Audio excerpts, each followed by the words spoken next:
Visiting our country? Welcome to the world's republic. Entry and exit registration is now easier than ever. Visit our website and fill out the application with all the required information for your entry and departure from the Dominican Republic, all in one place. You must complete this form before you pass through immigration. You can fill out this application for 1 or up to 6 passengers from a same family. Just make sure to select how many at the beginning of the form and to include everyone's information in the migratory section. In case you don't find your airline on the form, just select Other from the drop-down menu. In the Customs Information section, declare all the goods you're bringing into the country, including those that might be subject to taxes. Finally, help us keep a safe environment and answer the Public Health section carefully.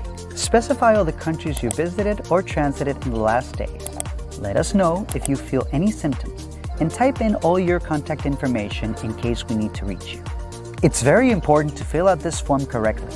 If you need to modify the application after you send the form, you must start over from the beginning. The site will only register the last form you send. And that's it, you're all set.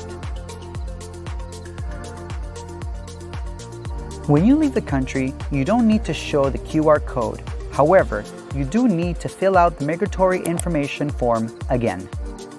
Are you done with your application? Welcome to our country. We hope you enjoy your stay.